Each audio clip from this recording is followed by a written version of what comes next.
Here. Just want to remind you to watch my friend Dave on NEZ SEZ on YouTube at Thursday nights, 7 o'clock, maybe Thursday night, 8 o'clock. Catch NEZ SEZ with Dave and Ty.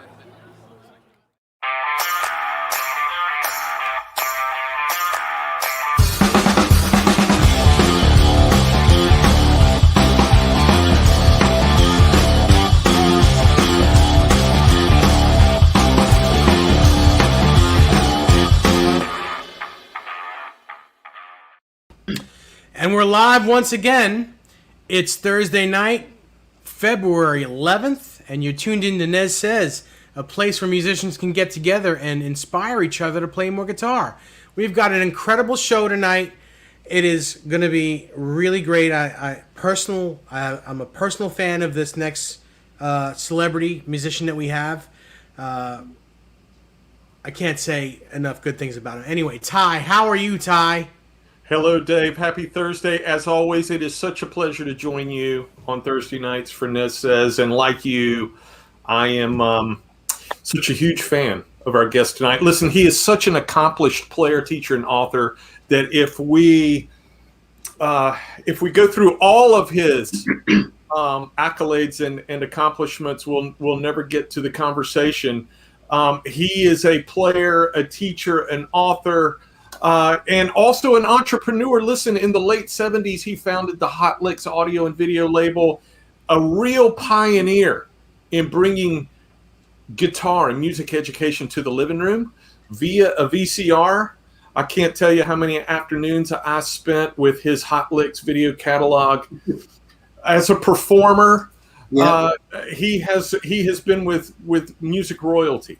The Bee Gees, Ry Cooder, Art Garfunkel, Danny Gatton, Vince Gill, Levon Helm, Paul Simon, James Taylor, and the one and only Bob Dylan.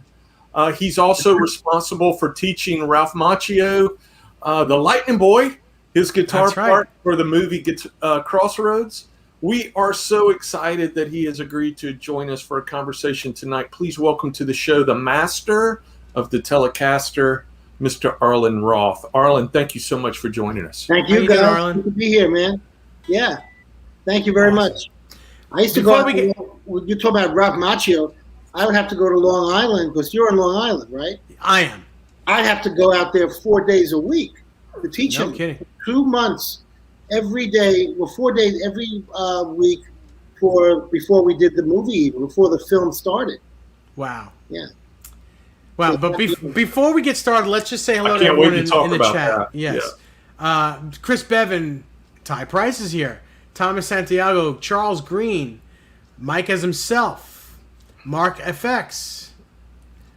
These are people that are going to... These are people in the chat that are watching us, yes. Dan of New Jersey's here. My father, Richard Nesdall. Hey, Dad. Taylor 315 is here. Thank you, Taylor. Good to see you. Ben Coombs is here. We'll say hello to more people as they join us. And, hey, everybody.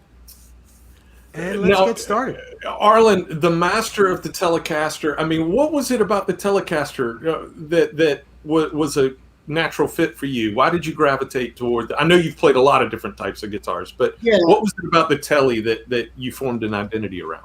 I mean, it was also very innocent. You know, I mean, I when I was touring with John Prine in 1975, I had talked to a friend about how I really liked the way the Blackguard Telecasters looked.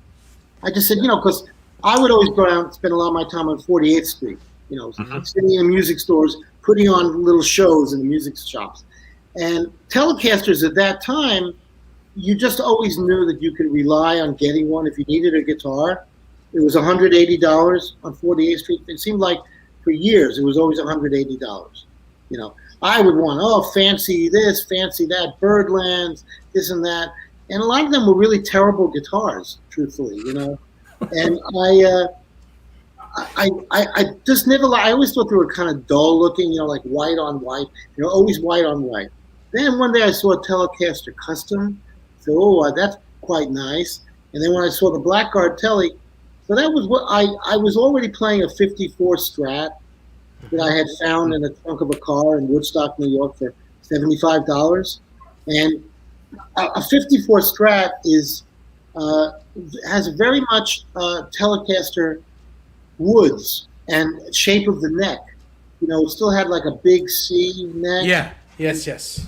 So when I picked up this, somebody who drove down to my apartment in New York and had like 9 of them in his car, and I picked it out just on the street because he couldn't get a parking spot. So I liked the way it was acoustically and the way it felt. It was nice and light.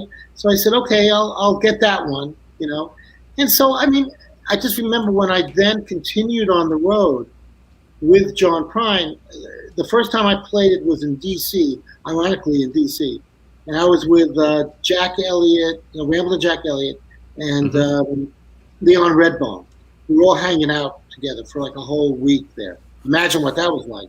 I'm just sitting here chuckling because I'm like, what must that have been like? It was great. It was so funny, And I was just a kid, but I remember the guys in the band. They said, Arlen, there's something about you and that telly.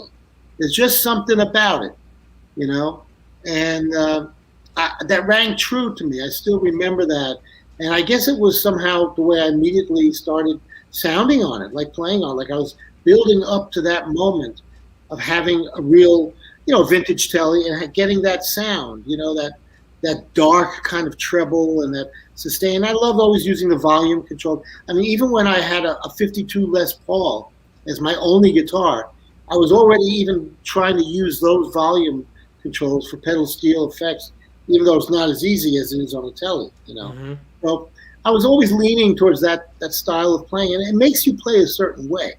When you're used to playing a Telecaster, if you pick up a 335 or whatever, you're going to have to shift gears a little bit and play, play more towards that guitar. So, I love it. And it's so versatile, One of the things that also really attracted me to it was I was doing a lot of studio work, in New York. And there's a lot of downtime in studio work, and you can always just have it on your knee and it won't slide away. My Strat would always slide away. Doing this, and the end of my solo, it would be on the floor, don't stop the take, but the Strat's sliding because a Strat's made for standing up. Yeah. Tellies sit right on the leg, right on the, and they don't go anywhere. So there's something about that too, it was just good for studio work. They're so versatile too, Oh, I love how you can do almost anything on a Telecaster, and some guys more talented than myself can do anything on a Telecaster, and then tonally they're so rich. Yes, tonally, and our good friend Ben Coombs is in the chat. He is a Telecaster enthusiast, and he says, I'm pretty sure my dad jammed with Arlen back in the 70s. And his dad was a pro musician, and that's a beautiful thing, Ben. I'm glad you shared that. Yeah. I wonder where that was. It sounds familiar. Coombs sounds familiar. Well, he's from Canada, but he could I was in Canada a lot. I did all kinds of stuff in Canada. I did some sessions up there too. I played with Dan Hill. Sure, yeah. Sometimes when we touch, your honesty is too much. Yeah, he opened up for the Garfunkel tour.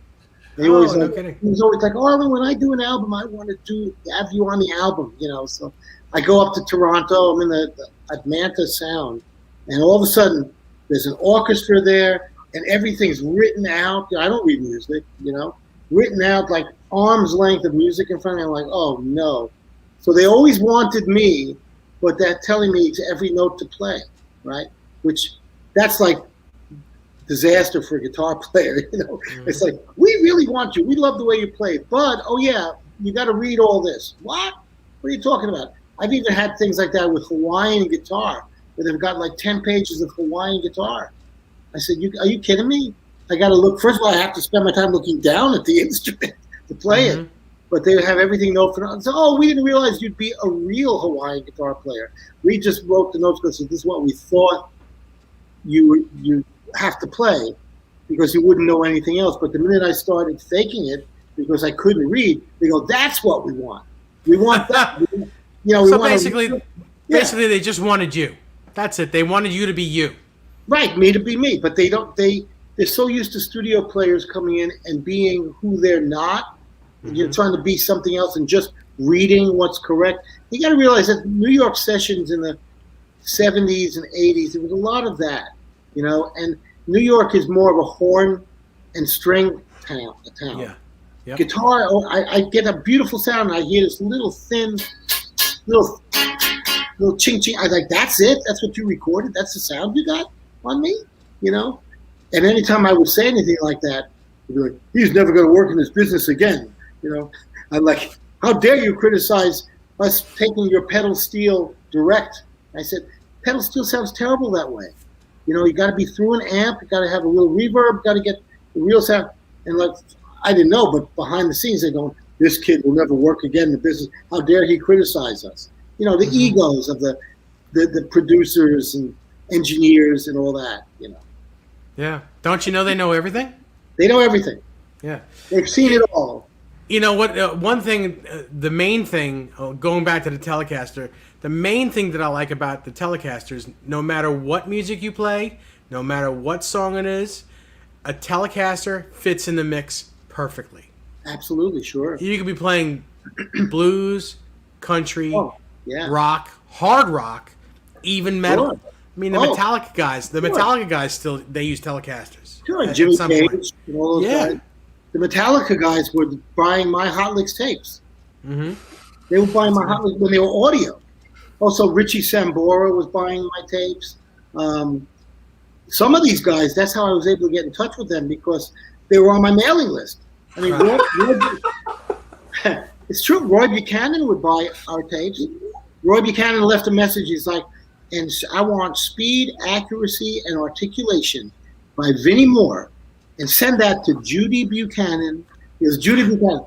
I said, that's Roy. Roy's on there ordering speed. He wanted some of that speed and accuracy, boy. How funny is it that he just mentioned that particular video, Todd? Well, because that is the video that I wore out as a kid. I wore that Vinnie Moore, Vinnie Moore tape. Yeah. I mean, I killed that thing, and it was the most inspiring and frustrating so funny though. experience of my life. Had so much fun together. He's so hysterical.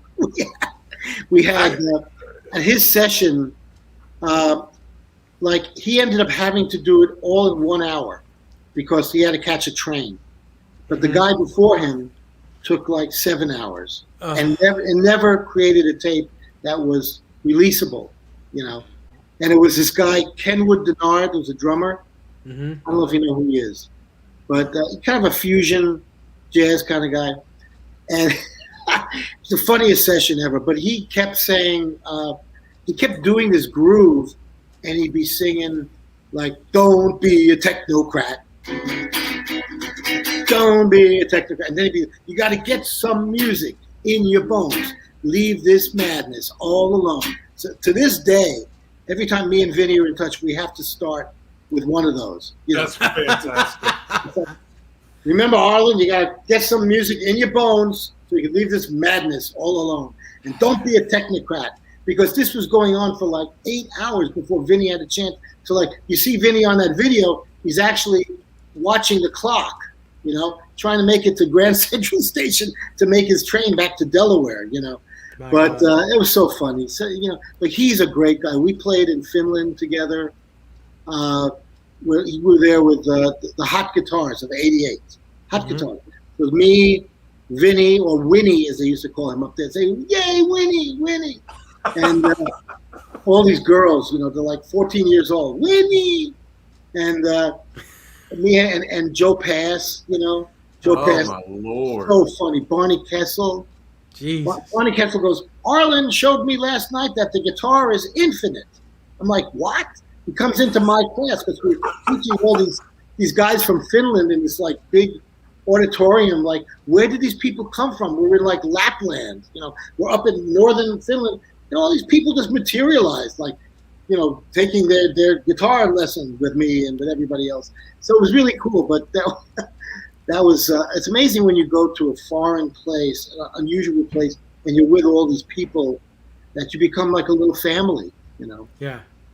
The hot guitars. The hot It's guitars. amazing. Now, It's amazing. Arlen, were you a young? I mean, I know that you were. I was always in a old. creative. You were in a creative environment, very Yeah, young.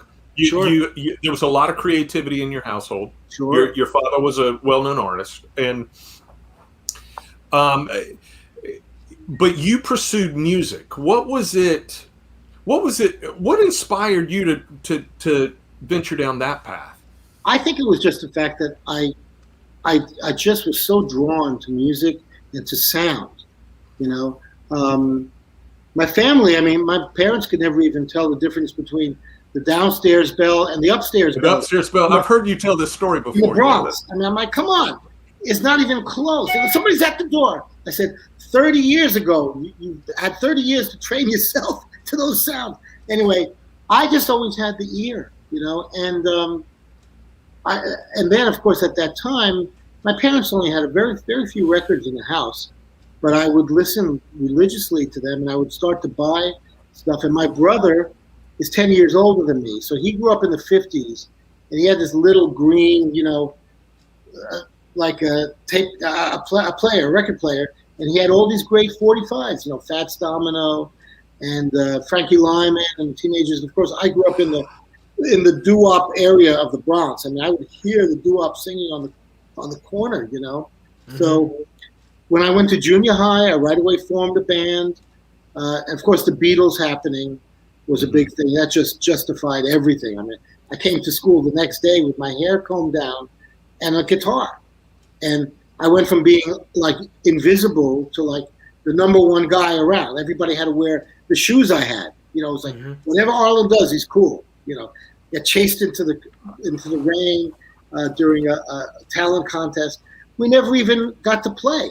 The audience just chased us. But I started taking class. I was playing violin already, you know, from I guess I was 8 years old. So I started playing violin in like 1959, 1960. And so I really loved that it was strings and I could do anything on a string. All my teachers would always dispense with the music because they say, you know, you're picking up so well just by ear and by watching. We're going to dispense with the music. That's what my classical teacher did, you know. And she was like, you know, I guess she thought I was really gifted or something or whatever. But I wish I had been forced to learn the music more because it would have helped with a lot of gigs and sessions and stuff. But I understand the music. I understand the theory and all that. When I wrote my first book, Slide Guitar, I was 19. I didn't. I wasn't going to tell the publisher, "Oh, I can't write music." You know, I forced myself to write it. You know, all I remembered from playing Tonette in third grade was that the G was on that second line. That's where the G was. So I said, okay, well, if that's G, this is A, this is B, etc. You know, I extrapolated what it would be, and so I wrote my book, you know, slowly, and I actually pioneered various changes in tablature, so people would know how far they were bending, you know. Yeah. Like if I'm going to have this in my Nashville book, you know, one of my country bends. In the old books, they would just say bend. Well, bend where? Bend how far? You're bending through two notes there. There could be a minor, you know. Yeah. That would be like 9 sounds like 10 instead of 9 sounds like 11th fret. So that I did stuff like that in tablature, so people would know, you know, a little bit better, a little bit more about what they were doing. But at the time, I didn't realize I was actually doing something that no one had ever done before. So that still remains today. Today. I mean, it's become the standard today. Amazing. Yeah. Amazing. Well, you know, it's necessity. This was all, like they say, you know, mother of invention, necessity. I wanted to make a living. I wanted to get out there and really be known as a musician. Get out there. I had all this music in my soul and in my heart that I just had to do, just had to play. It's not about being famous. It's not about, I wanted to be recognized for it. I wanted people to know that this guy has something to offer, you know. And so when I started going up to the town of Woodstock, when I was 17, I had a band called Steel, and they were living with me in Philadelphia. I was going to Philadelphia College of Art. And they would come up, I'd come up and I'd jam, I'd sit in with people, and everybody like, who's this kid? You know, playing for Paul Butterfield's over there. Oh my God. I'm like, I want to be heard. I want this, and I know I'm different. I know I've got a unique thing to give. And that's how I started learning immediately, learning in front of people, you know, and that's really a good word of advice to people. So get out there and play any chance you can. Of course, these days you can't play anywhere. No. But I mean, once you get everything really great and you're in your bedroom, you're in your living room, please go out there and share it with other musicians, because that feedback of other players, you're going to learn, you know, bang, bang, bang. You're just going to do that back and forth. I used to have that in college. There was a kid, I can't remember his name, but we would have these jams that the whole school would be hanging off the rafters watching us play. And that was the night that I got the Lightning name. Like my friend Catfish Wells, Wells, if he's watching, hello Fish, he said, oh, the Lightning Roth, that's Lightning Roth. You know, and then I told that to Ralph, and then Ralph wanted to be called Lightning in the movie. So, oh my God, that's amazing. Idea. All that kind of stuff. So what a great story. There were a lot of autobiographical things in that film, you know, that happened, but that was so much fun, you know. And it's, I guess the main thing that you have to remember is that real musicians didn't learn by reading notes. You know, they learned by just needing to play. And then when music was created, they said, okay, well, mankind is making music. Mankind's making sounds. We have to find a way of taking this down, of not forgetting it. So that's how music writing came in. You know, it's just to record stuff before there were tape recorders, you know, like hundreds of years before tape recorders. But that's, I've always found solace in that, like that. Just remember, you're a natural player, you know, and you're going to evolve naturally, you know. I wouldn't go to school to like learn 3 straight years of jazz, because then they would just wipe out everything else I know, you know. I remember Levon Helm was crying that he went to Berklee School of Music, and they told him, he said, they told me I'm not a musician. I'm not a musician. And he was really heartbroken. He really thought he's one of the greatest musicians of all time. And they had the nerve to tell him he was not a real musician. I mean, give me a break. So, you know, I think maybe that's starting to come together more. People are understanding more about natural players. But that's who we grew up loving. We grew up loving the natural players. You know, the players that just spoke from the heart when they played. Arlen, you're from Brooklyn originally? Bronx. The Bronx originally. I'd always get lost in Brooklyn. All right, so I am in the southeastern United States, and there is a lot of Southern soul in your musical voice. Where does that come from for you? Far off radio stations. You mean like in my playing? In your playing, yes. There's so much. It's not your accent. Hey, I'm from the Bronx, man. No, why aren't I playing with Dion? What's going on here? No, but yeah, no, you know what it is. I mean, when I was growing up, I mean, we used to go to the country every summer up in the Catskills on White Lake, which is where my band, we put on the first Woodstock concert, Woodstock anniversary, in 1970. We were the only band. But I would tune in. I had big old tube radios, and I tune in, you know, Wheeling, West Virginia, you know, Honesdale, Pennsylvania, or Wilkes-Barre, Pennsylvania, and I get all these wonderful country stations. You know, I'd hear, that became like a game for me. It was like, how far off can I tune in on the radio to hear what I'm trying to hear, you know? And I would get these, at night, I get this incredible, you know, there was the Wheeling, the Jamboree in Wheeling, West Virginia, WWVA. And I might even get a chance to play on that next year, when everything opens up, if possible. But that was, I'd hear all the steel guitar and all the string bending and all the, you know, hear Charlie Pride doing Kiss an Angel Good Morning, you know, whatever it was. And I, you know, as a guitar player, and I was already playing pedal steel. that time. Mm-hmm. You know, you hear the fills, you hear the little nuances that the guitar players are putting into that music, and that's painting the picture of the song. That's like, I'm like, man, you know, I love that stuff. It might have been Grady Martin, or it may have been like Reggie Young, and maybe Pete Drake on pedal steel. And then you start to know who these legendary players are, you know. And Dylan, you know, was doing that, like when he did his Nashville Skyline album, had all those guys playing on there, all these legendary players, you know. So you start to realize that, okay, there are these very select people that are making great music. But I came up loving the blues and also loving country just as much, you know. So if I'd be listening to Son House 1 minute, then I'd be listening to Merle Travis the next minute.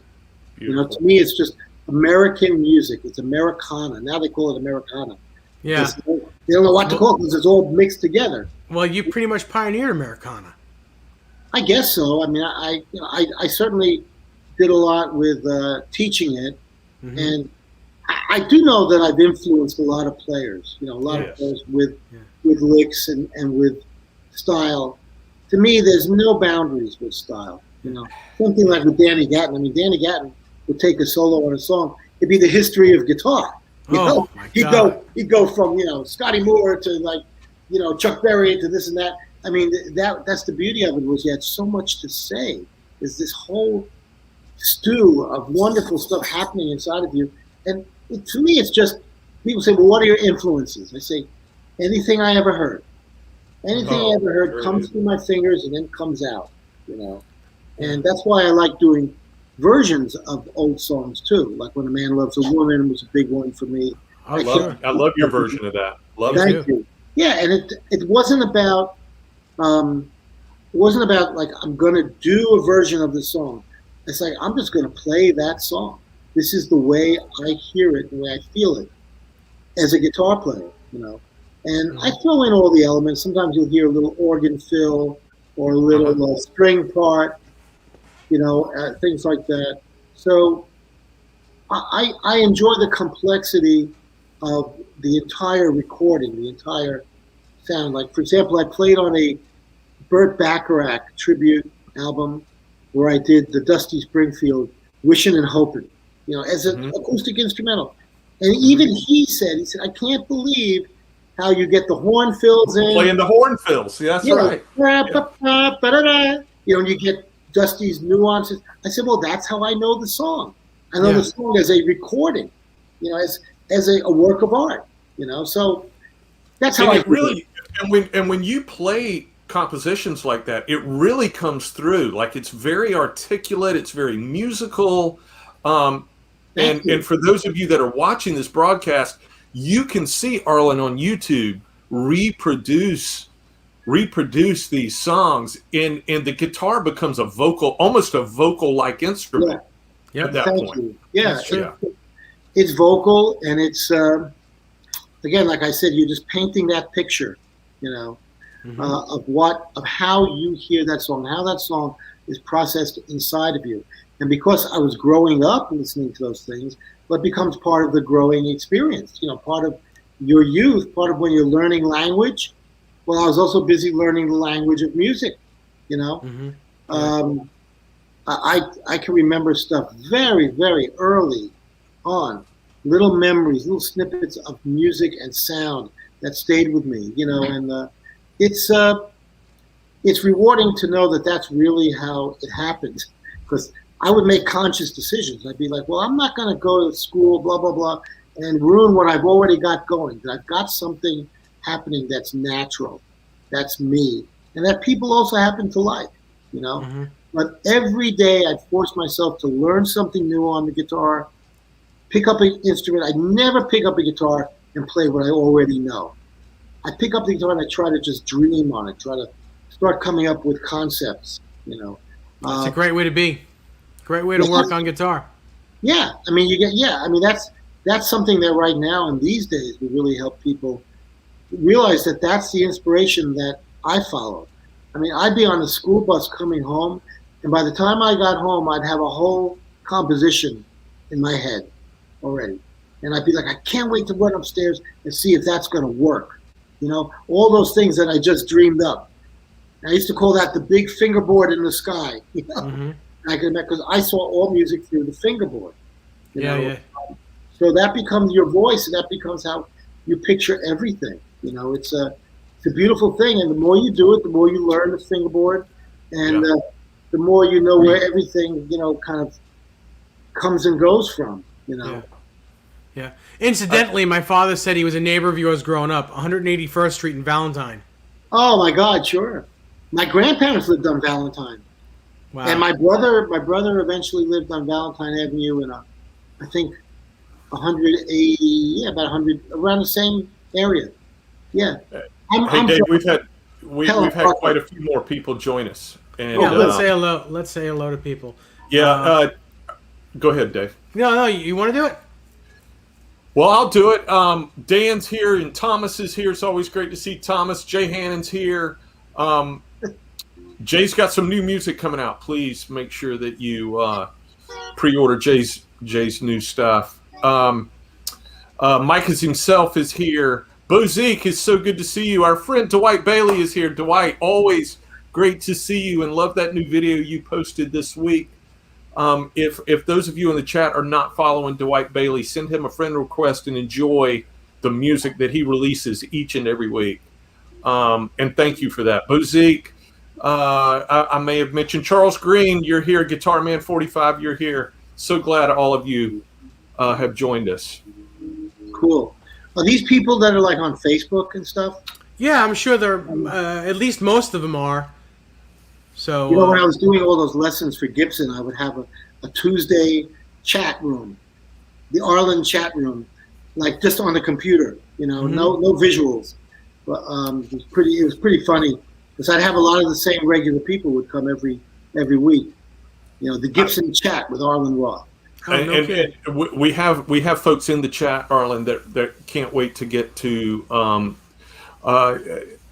the Hot Lick series. They want to know more about how you establish the lesson videos. But I want to ask a couple of questions that predate you launching. Hey, Frank Cochran, glad you're here. That predate that. Yeah. You were able to work with one of my favorite songwriters ever, Bob Dylan. Oh, well, Dylan was that was just a passing thing, because I played with him in that Rolling Thunder thing. Which, by the way, if you look at the new movie that they did, the Rolling Thunder movie, I'm there. I just fresh off of buying the telly. There I am with it. And they got me backing up Patti Smith, and of course I was just on stage, and Dylan borrowed my Martin to play it. It was one I got from Ry Cooder in '75, also when I was in LA. So Cooder told me that his first 3 albums were that guitar. And that guitar for me for 30 years was the best acoustic I've ever, there's nothing I've ever owned that's even close to that, I have Which model? It was 0018, 1939. I love those 000 size. Wow. That guitar just took me everywhere throughout the world. And because I played with a lot of folk acts at that time, like Eric Anderson. There was this wonderful African singer named Tony Bird, who I played with and recorded a bunch of albums with. And so being on stage with those guys was just 2 guitars. And you have this whole painting to create with each song, And I would play, I had the Barkus Berry pickup stuck onto the front of the guitar. And I'd be going through like a twin or some kind of Fender amp. So it was a combination of electric and acoustic style. Because I can't help but bend, right? I've got to bend like crazy, even though it's an acoustic.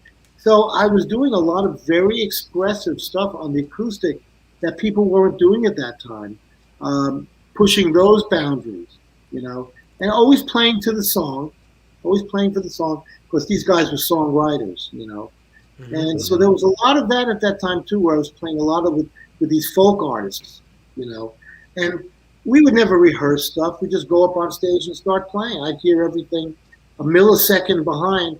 I knew exactly what was coming, So there's a few live albums from that period too, like with Eric Anderson and Tony Bird and people like that, And that went on for a few years, a good number of years. And I was with Happy and Artie Traum in the beginning. So many different Don McLean. But Dylan, what happened with Dylan was that Rolling Thunder thing. Like it was just a rumor that he was going to show up, and then he shows up. Eric Anderson's to me, Arlen. The survivors of the '70s are going to be decided tonight. You really got to be there. I said, the survivors of the '70s? What is that? So sure enough, I'm there. I brought a little pig nose. I came down on the subway. I had my Martin, and my brand new Telly, my 53. And next thing I put a pig nose amp on the stage, which I wouldn't just play through a pig nose, but that's all I could carry. Yeah. And so all of a sudden they're putting these big mics in front of it, and they're lighting. I said, oh, something's going on here. Something. Next thing you know, Dylan, boom, Dylan walks in with Joan Baez and his entourage, and he grabs my guitar. He's like, no strap? I'm like, no, Bob, no strap. Sorry. I sit down with it, So he put this big belt buckle scratch in the back. I was always very proud of. So look at what Dylan did to my guitar.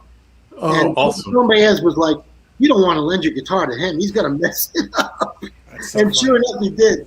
But it was just fun, I ended up, that was with Dylan, Jack Elliott, Roger McGuinn, Buzzy Linhart. There's what's her name, Bette Midler. Everybody came up on that stage. Everybody got word that this is happening. The next thing you know, people start showing up. They want to be part of it, And now here we are, 45 years later, wherever it is. Yeah, 45 years later. Now it's in a movie, Phil Oakes. I was playing with Phil Oakes, and the guy in the audience tried to stab him.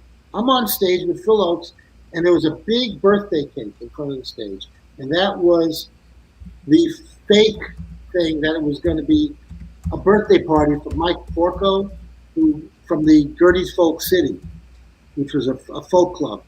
And he gave Dylan his first gig ever in New York. So I'm there with Phil Oakes, and Phil Oakes was, sadly, he was falling down drunk, And we started playing. He goes, no. He goes, no background. We were background. No background.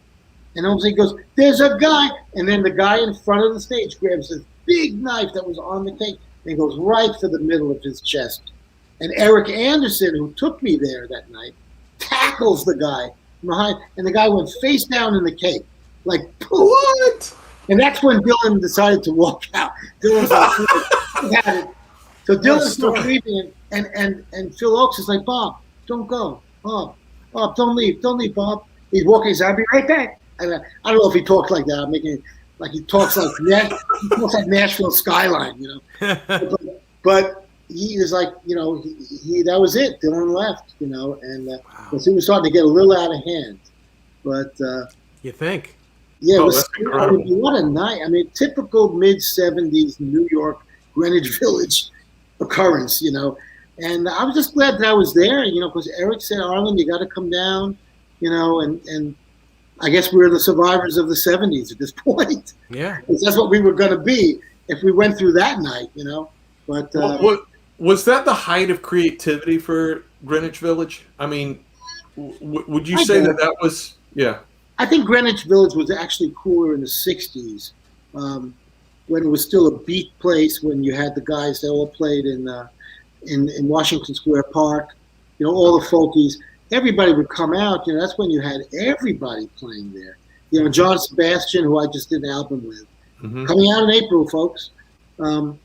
He would be there with his jug band, and everybody was playing. He just lived a few blocks from Washington Square, so everybody was there. But I think that was really kind of the height of when the old Greenwich Village was really the bohemian hangout where everybody could just, and it was safe. New York in the '70s started to get a little weird, a little unsafe. It was very unsafe, and just in recent years, it's gotten much better. But I know everything that you're talking about, because up until a couple years ago, I was playing the Bitter End every Monday night. Yeah. Okay. And the place that I used to play was actually called the Other End, but I think now it's back being called the Bitter End again. Mm-hmm. But it was the Other End. It was on Bleecker. Yeah, Bleecker Street, right on the end Near of LaGuardia Bleecker and LaGuardia. Absolutely, yeah. Right around the corner in the 60s and early 70s, that was Dan Armstrong's music shop. Oh, Well, no I used kidding. to spend all my time hanging out there, playing all the vintage guitars, and Dan Armstrong was great. They originally on 48th Street, upstairs, but then they went right away to LaGuardia Place, and so yeah, that was. But that's really when Greenwich Village had its sort of peak, the 50s and 60s in terms of the beat poets and the musicians and all that.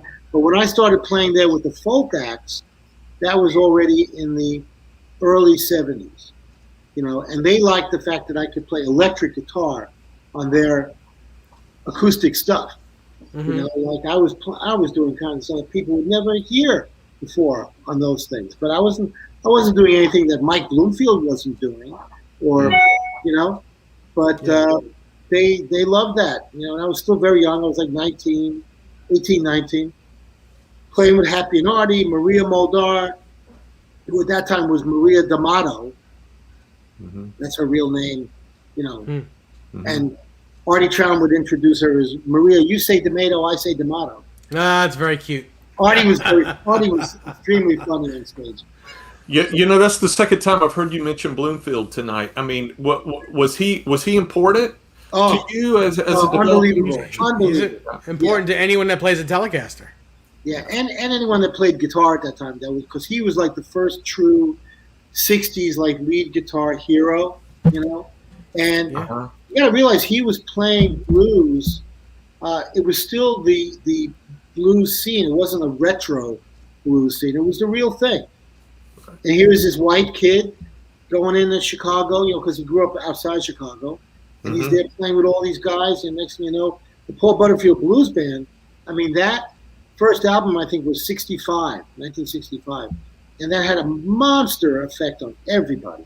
All those songs that Born in Chicago, Blues with a Feeling, all that stuff. And that was when Bloomfield was doing those Dylan sessions too, playing on Highway 61 and all that. So, how about his guitar part on Shake Your Moneymaker?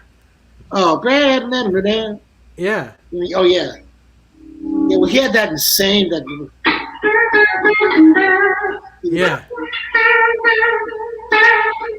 His vibrato was insane, yes. Otis Rush. That's all Otis Rush. Otis Rush. Yeah. Otis Rush was that's Otis. I Can't Quit You, Baby. That's Otis Rush. Yeah. He did a video for me. I went to Chicago to do his video. I drove, and I met him in this Japanese restaurant. And they were just cooking with all this heavy grease on the skillet. I said, "Yeah, this isn't a Japanese restaurant. I said, you like this because it's like Southern cooking, Take a big lump of fat and throw it on the grill."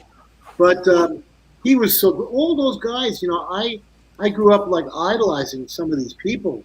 So to actually be in their presence and be able to play even a few licks with them was just amazing to me, So, talk about idols.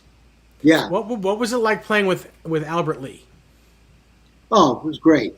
Albert, what a sweet. First of all, he's so sweet. He's such a giving type of musician. And what you don't know about Albert is he's busy cataloging everything. He's learning everything while you're just hanging out and talking. Before you know it, he's got the song down before you even roll tape. He's very diligent and very hardworking. And when I did that track on Tooling Around, we did a song I had called Rolling Home. I just made up the name right at that moment because, I'm going home. It's called Rolling Home, And we start right away. He's playing harmonies with me, and beautiful fluid phrasing, And we have a real nice mutual admiration society. The best I think that I ever played with him though was at the Danny Gatton tributes at the Tramps in New York City. The 3-day tribute thing, and on stage is me and Albert, Les Paul, wow, James Burton. Wow. We're all up there together. And Les Paul was like it was only rumored that he was there. All of a sudden I start playing all this pedal steel stuff on the guitar, and you see the crowd making way. Here comes Les. He's like, I got to get up there. and Les was just so wonderful, So, and I have those pictures of like me and Albert and Les. James Burton was so wonderful, So many great players, and all they want to do is get together and play and have a good time. That's all any of us are looking for, and to meet the people that we admire so much. Yeah. So great to play. Every time you touch the string with anybody like that, you're learning something. You just are. No question. Yeah. Arlen, anyone who is the first to come to mind that you didn't have the chance to play with that you wish you could have? Well, I wish I could have played with Bloomfield. I wish I could have played with B.B. King. I got to play with Buddy Guy, which was great, because Buddy did a video for me, Yeah, right. And Buddy was a big influence on me. And, I wish I could have played with Bloomfield. I wish I could have played with Clarence White. Clarence White was such a big influence on me. And excuse me? B-Bender. Yeah, but I didn't know he had a B-Bender. In fact, I didn't know he was Clarence White, because on the first album that he did that on, which is Younger Than Yesterday by the Byrds, he got no credit. So he was playing on those two Chris Hillman songs. Chris Hillman is the guy that brought him in. Okay. So I hear this, I hear all the,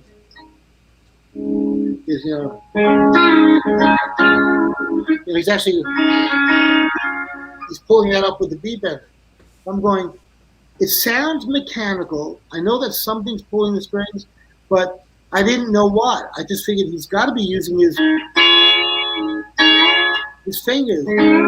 Listen to how good that sounds. Just right there. I know that.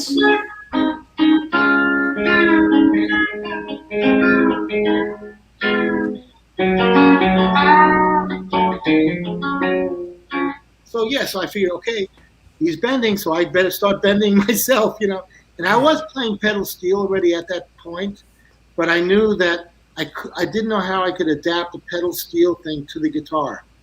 And I only had a Les Paul at that point. This was in 66, 67. I didn't know that a Telecaster had the strings to the back where you could hook up something to pull it, The first time I ever saw something in person like that, I was at a bluegrass festival in West Virginia. And I was playing with John Harold, who used to be in the Greenbrier Boys. He was a great high, very high bluegrass type singer, and they had something to do with writing different drum. The song that Linda Ronstadt did with the Stone Ponies when she was with the Stone Ponies. So I'm hanging out, and there was an Earl Scruggs review. So I'm hanging out with Randy Scruggs, Earl Scruggs' son. And he had a 335 with like this palm pedal bender. It was on the face, but it was like, I think you just pressed it down right here with the heel of your hand and you pulled the B string, So I just remember talking with him, sitting there by a fence, and we're talking about his B bender thing. And I started talking to him about Clarence. But, Clarence was unbelievable, and as an acoustic bluegrass player too, with the Kentucky Colonels. So he got brought in on those Bird sessions with Chris Hillman, who wrote those two songs. It was Time Between and Girl With No Name. And that's where I heard that B bender. But I just figured it was a G bender because I couldn't, it just made sense. But I didn't know anything. He didn't have any credit on the album. Maybe now he does. I don't know. But then when he joined the Byrds, that's when you knew he was a member of the Byrds. And here comes Clarence White, So I'm going to apologize in advance for this question because it's probably not fair to put you on the spot, but because of the time period and the parallels. For you, Arlen, the Byrds or Cream? Oh, are you kidding? The Byrds, of course. I knew you were going to say that. I knew you were going to say thing. that. Yeah. That's his thing. I didn't like Cream at all. Oh, wow. The problem with Cream... Because you worked with Jack and Ginger on... Oh, yeah, great. Jack who threw his bass 40 feet across the studio when I told him, this song isn't just an E, it goes from E to A. We'll get a bloody studio musician. I can't play this shit anyway. And he threw his bass. Welcome to All Things Scottish. Where if it's not Scottish, it's crap. right? That's him. It's like Kuznetsova is just crap. That's fantastic. That is that. Oh my God, are you kidding me? I mean, best line Albert on any Lee- of these shows. Albert Lee said to me, "Oh, playing with Jack, don't let him drink. Don't let him drink." And then John Entwistle of The Who. Yeah. Yes, I was going to ask you about him. We were talking about how remote Jack lived, like way in the north of Scotland. And he goes, "Well, Jack does not see many people because the ones he does, he hits." Like, I'm like, okay, so then Jack comes to this Baden-Baden, Germany, and I'm there. Owner Filter, we're doing that Owner Filter TV show. Oh my God, what hell! I mean, Huey Lewis had to come backstage and pull me and Jack off each other because I was going to kill the guy. You know, I mean, he was like, "You got to give me all the money now, man. I get all the money now, all the money." I said, "Wait a minute, Jack. We talked about this from New York. It's a 3-man band, and this is your drummer you brought in. What, are you taking his money too? You got 3-man band. It's $3,000, and we're each getting $1,000 apiece. I'm not going on, man. If you don't give me all the money, you call me a liar, man? Am I a liar?" And I'm like, "What are you doing?" And all of a sudden, and my wife even, she's going like, "Come on, Jack." Like, she's starting to get into it with Jack. And Huey Lewis comes in. He's like, "You guys got to break it up." And it was funny because the next year, I toured with Huey with Dwayne Eddy. Mm-hmm. Well, me and Huey had all these crazy stories about me and my Jack Bruce experience. You know, Huey's such a great guy. And Talented guy, too. I love his voice. One of the greatest people in the whole business ever. And it was just so funny how that all happened. And then, you know, so we hit the spotlights. Hey, here we are, Arlen Roth and Jack Bruce. You know, like nothing ever changed. Like we went through nothing, you know. Meanwhile, my heart's beating like 150. And then I launch into this song, and it turns into Cream. Because the minute I'd start playing a solo, he'd be like, you know, and he had a fretless, God forbid, a fretless, like, that's where he is, you know. I'm like, oh, and you see me cracking up because it sounded just like Cream, you know. And Ginger Biker, he did a video for me for Hot Licks. Yeah. But that was one of the few ones that was already produced, and somebody came to me and said, "We've got this Ginger Baker video, and we understand you have Hot Licks. It should be on your label." So I took it. You know, they just gave it to me. They said, "This is yours if you want," because I didn't know him.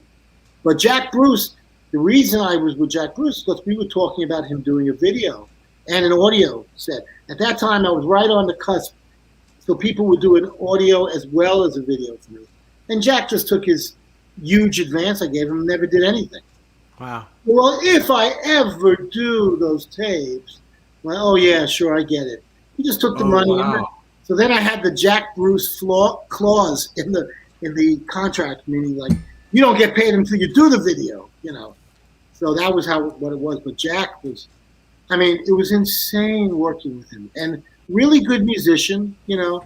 But I never liked the sound of Cream. It was too muddy and too distorted and too plotty, and the drums were so thuddy and terrible, tubby. I didn't like them. I mean, I preferred listening to Hendrix over listening to Cream when it came to a 3-man band, you know. Now you're talking my speed. Yeah, me too. Hendrix would play a beautiful, clean, crystal clear, you know, Wind Cries Mary, all that stuff. Oh, yeah, man. That would turn me on. I said, this guy has got soul roots, and this guy's got country roots. You know, he's not just Do you remember the first time you saw Hendrix, and how early was that in his career? And have you ever played with him? No. I heard him from the Woodstock side. I could hear him from my house because I was only a mile from the Woodstock side.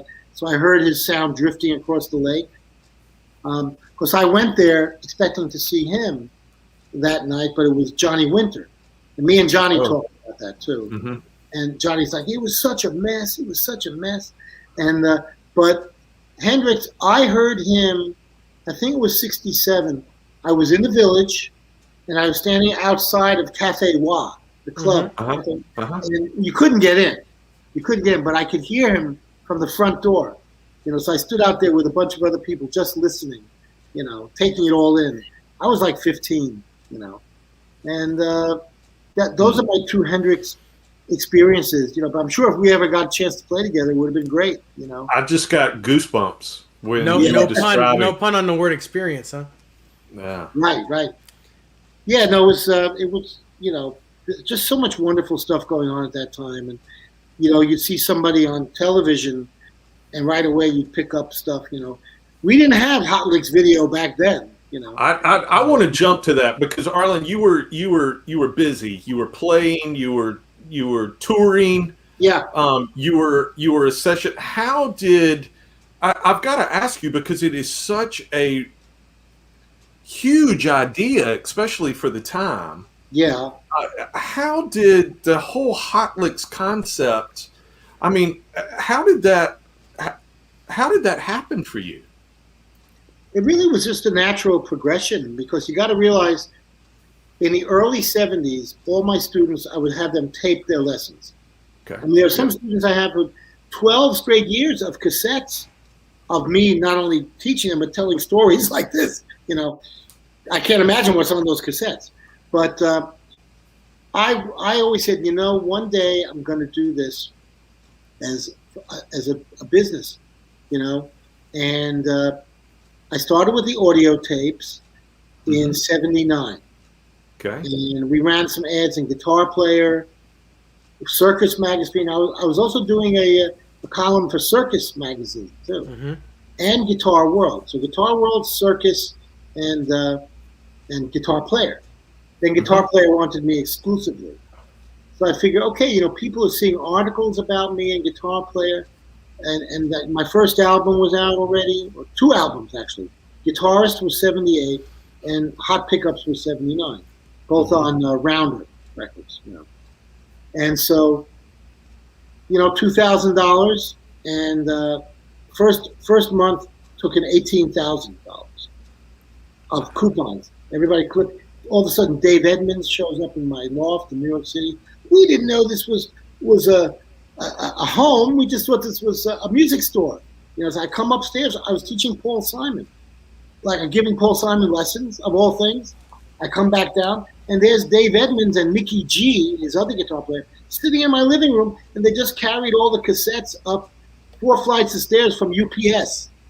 And they said, we didn't know this was Hot Licks. We want to come to America and see Arlen Roth. You're just the greatest. Like Dave Edmonds wouldn't stop praising me. And he had me play with him that night at the Ritz in New York City. I went down and sat in with him. That was in 81. 80 or 80, yeah, 81. And so, I realized, my God, this stuff is having an effect on people, an impact all over the world, And I was still like going down to the post office, which was right next to the World Trade Center, with my little red wagon and all my cassettes to mail them out. I didn't know that you could get a mail machine. I didn't know that you get a thing to weigh them on. So, okay, this is in Zone 8. This is one cassette that'll be like $1.50 in shipping. I didn't know that. So I'd have some guy at the window go through all the packages. So Hot Licks was one of those things where we learned everything as we went along. And my wife, Deborah, we weren't even married yet, but my wife was like teaching up in the South Bronx. It was in such a dangerous area that I would actually take her up by subway. I'd go with her. I'd make sure that she got to the school safely, and then I'd go home all the way down to Chambers Street again, Lower Manhattan. And then I'd be teaching all day or giving lessons, whatever it was, and duplicating the cassettes. I had these high-speed duplicators that would duplicate both sides. And then, I knew at that point, we weren't making any money. We only had that $2,000 left. So, yeah, it took in $18,000, the first ad. It was February 1979 in Guitar Player. So you got nearly a 10-time return Oh, on your initial startup capital. that's right. Wow. I'll never forget one guy back then. He says, Arlen, I just love these tapes. I sit in a tower in Saskatchewan watching for forest fires. That's all I do, day in and day out. And I said to him, jokingly, I said, you are just the kind of guy I conceived of when I put out these tapes. He's all alone with his guitar, watching for forest fires. Next thing you know, he doesn't say a word. He just sent me about a $600 check and bought everything in the catalog in one That's shot. insane. like that. And I said, there's that guy in Saskatchewan, you know. But you do this and you don't even realize what an effect it has on everybody. And people were, it's similar to like when I said I would jump up on stage and I knew that people had never heard anybody play like this. Well, they had never heard anybody teach like that before. You know, I'm teaching things that were straight from the heart that most guitar players would be like, oh, I'm not going to show them that. I'm going to protect my licks. You know, I didn't care. I mean, a lot of people learn from me and a lot of people do kind of sound like me, but I was never worried about creating another clone, you know, like another one.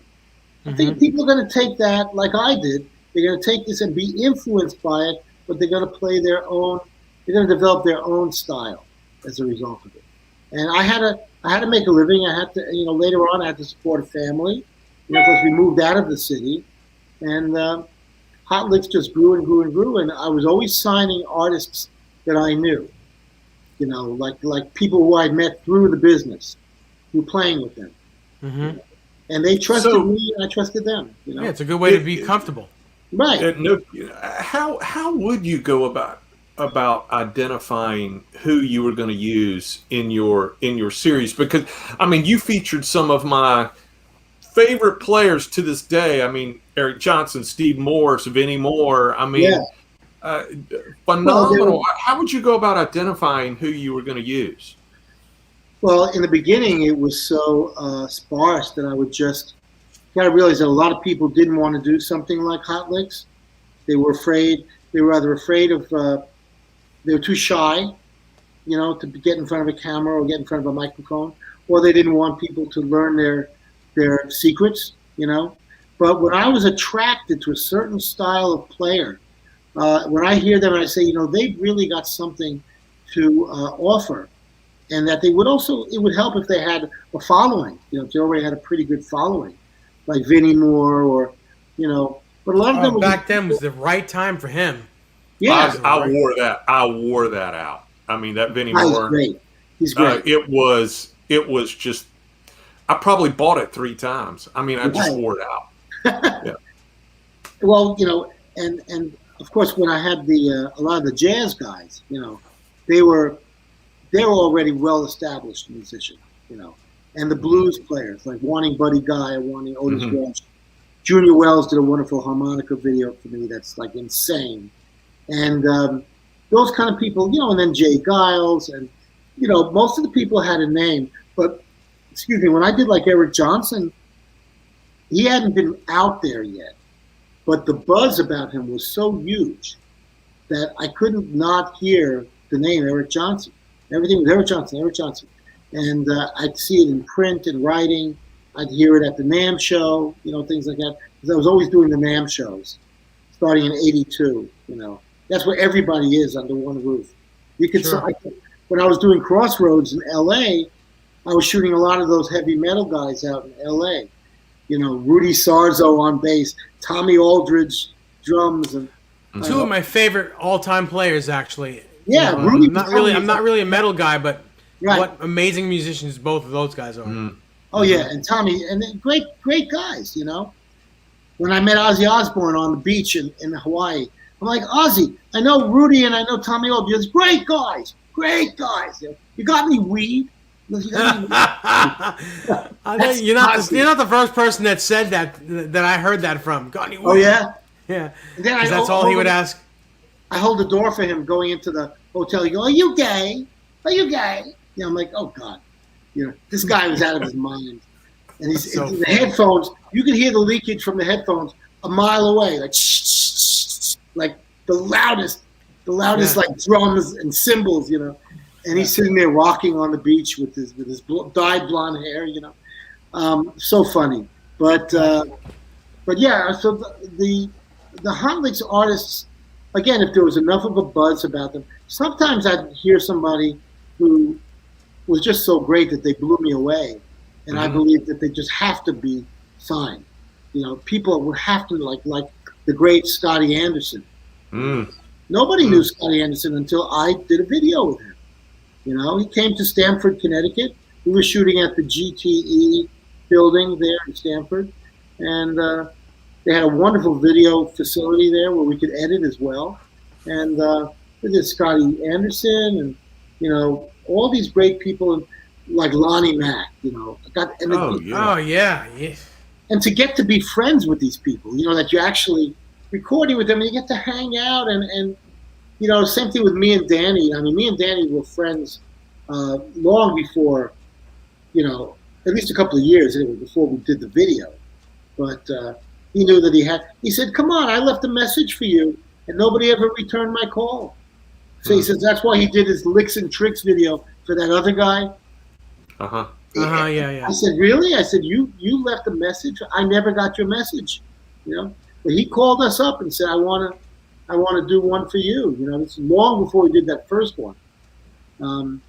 Danny said, yeah, I did it for him because he's a guy that did Who Wears Short Shorts? I wear short. Like, it was like, that's why he did it with him. That's so funny. But Danny was we always had a great friendship, great times together. And pretty amazing, amazing stuff. And I would learn so much by watching him. When we were in the studio, we did that Tequila, and then we did it on Conan O'Brien. I saw that too, yeah. January 12th, 1994. I'll never forget that date. In fact, that just passed, but January 12th, it's like 6 months I knew that was coming. That's how far ahead it's booked. Mm-hmm. Well, January 12th, here it comes.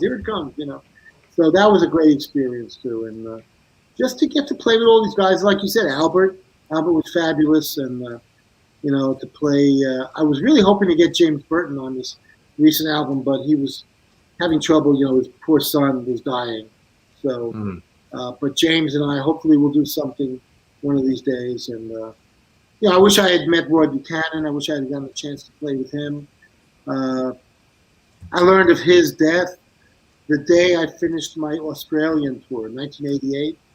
This girl comes up to me and is like, hey, Arlen, did you ever jam with Roy Buchanan? I said, no. She goes, well, read this. And then she had the newspaper article showing me that he had passed away. So, and that freaky thing that happened in the police station or the jail or wherever it was, down in Virginia, Maryland, wherever it was, Where are you, Ty, where are you? What state? I'm in South Carolina. Oh, South Carolina, okay. Yeah. Nice. I was going to play there this year, but that got canceled due to COVID. I know. I had a gig in Greenville. I was going to play all throughout That's there. right. Yeah, I'm not Carolina. far from there. Yeah, cool. Yeah. All right, well, great. So, but yeah, so you're from there originally, right? Yeah. I grew up in South Carolina, yeah. Yeah, you have the accent. Yeah, originally from D.C., but grew up in South Carolina. Great music area. Great music. Great music, great weather. Yeah, you like the weather? Yeah. Well, great weather. It's the home of the telephone. I rub it into Dave. Dave and I were on the phone yesterday, and he was explaining to me what he was experieing on Long Island, and I said, "Well, I'm not even going to tell you that it was 64 and sunny." Right. Terrible. Yeah. Well, we got I got 19 inches of snow here, but I like a real winter. I don't like it to be like mosquitoes in February. I don't like that. But I've always been a northeast kind of guy. But anyway, so I've been and I'm playing all kinds of guitars these days. Me and John Sebastian have a duet album, and it's like exploring the Love and Spoonful catalog, the Spoonful catalog. Nice. And I'm playing slide, and I'm playing a lot of acoustic too, and some Les Pauls. I have like a beautiful 55 Les Paul special. I love. Nice. Yeah. Two black P90s. Yeah. TV yellow. I love that guitar. I've also got a double cutaway one. Lots of telly. Right. And he loves when I play because of Zalianovsky, who I was also a big fan of, from the Spoonful. He always played a guild. So I play lots of guilds too, and I play a guild live.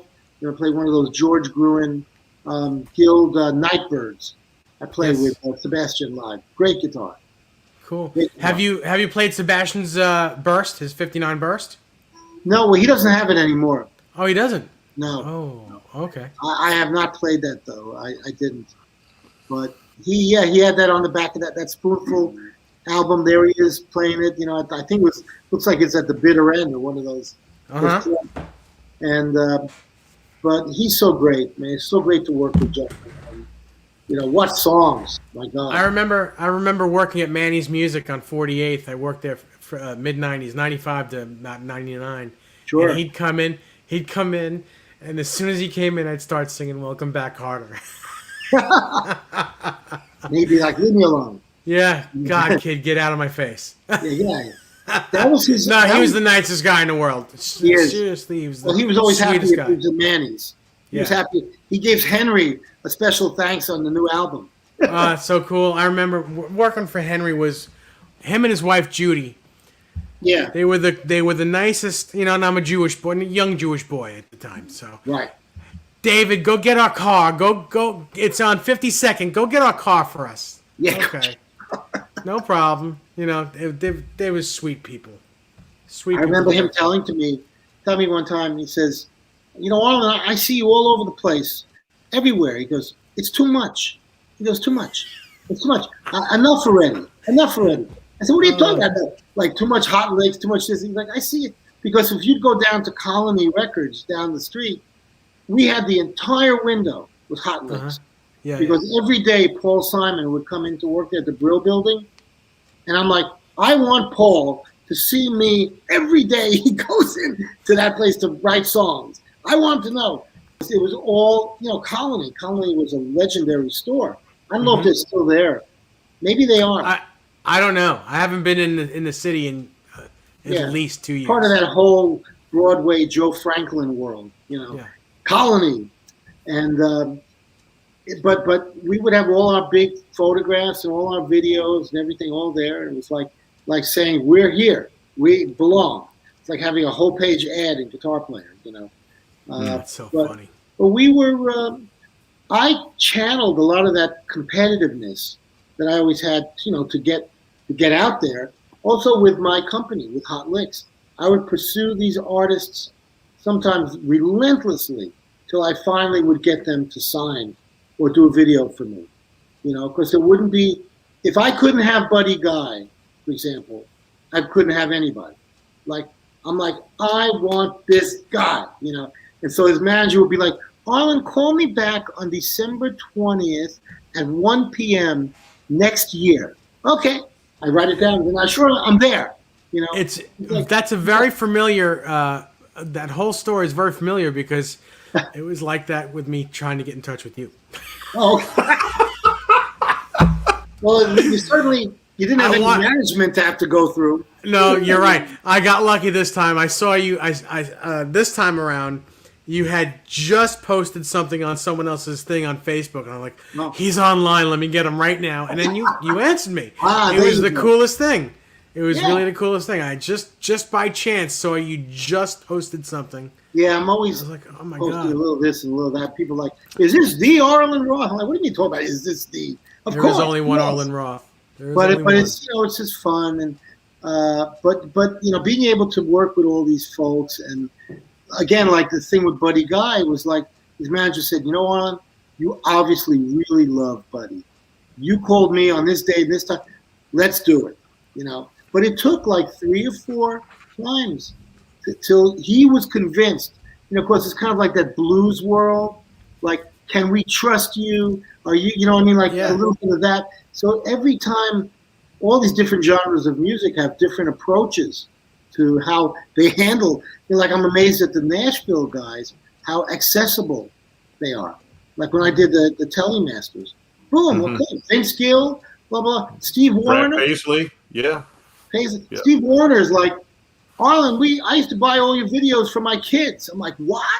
Your kids used to learn from, how come they weren't learning from you? I guess you were on the road, right? But he would buy my videos. So I'm in a session with him, and his kids are coming in.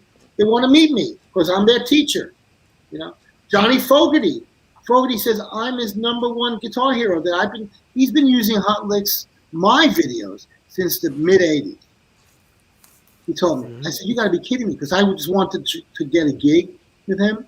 Yeah. I happened to meet his piano player, Bob Malone, and I said, and I was playing with him at the Iridium. I said, could you please get in touch with Fogerty and tell him I'd love to play with him? And he says, Fogerty says, you're his teacher. I said, well, I'll go on the road and I'll give him free lessons, That's fantastic. Wow, man, I need a gig, But Fogerty's so wonderful. And these guys, I mean, I showed him pictures of me at the Woodstock site playing with custom amps. Playing through custom amps. Oh, you mean those big plush things? The plush padded amps. Yeah. Custom with a K. Yeah, that's what he used to use. He still does. So, and I'm wearing a plaid shirt. I said, now who's imitating who? All John had to say to me was, do you still have your custom? I think he wanted to buy it. I said, no, I never had one. I borrowed it that night. But he's a great friend now, and it's amazing to connect with these people who are major stars who say that they've learned from you. I started to say that's probably reciprocated by them. Yeah. I mean, they're thinking it's amazing to connect with Arlen Roth. Well, that's sweet, because he said to me, you're my guitar hero. I said, you got to be kidding me. He is saying that? It blew me away. But, I'm very honored with that kind of stuff. I'm very humbled because, like I said, with Hot Licks, you never really realize how far-reaching it is. I do know that we had millions of students. We had in the millions, So, Well, right here. I mean, now it's all gone. Now it's all gone. I mean, it's out there. People know what I did, and I get some royalties here and there. But it's with Hal Leonard now. Thank goodness, because Hal Leonard is good at getting stuff out there. They have many of my other books as well. So we'll see what happens. You literally have published. I mean, when you think of all the guitar education you have published, all the content that you've published, whether that's in written form, because there's certainly the books. I mean, you've authored books, right? But there's also thousands of columns that you've published. You've got the audio content. You've got the video content. And very early, because I started doing that at a very young age. I think what I realized was like, okay, listen, your career is going to be being in the music industry, but you can't just rely on the gig that occasionally comes in for half a year, for 2 months, whatever it is, or just having a column, you have to diversify. Yeah. For lack of a better word, I really decided to just diversify and get my stuff out there. Even when I was doing Hot Licks, as opposed to, getting a chance to do a lot of recording, I still felt like people would appreciate my playing. They would still get to be curious about my music because they're learning from me, So learning, but they're learning unique things that are really coming straight from me. So, you're going to build up a fan base by all these different methods. My guitar player column reached so many people, and Tom Wheeler always told me that was voted number one 10 years in a row. And that column would take like an hour to write. Just bang it out every week, every month, once a month.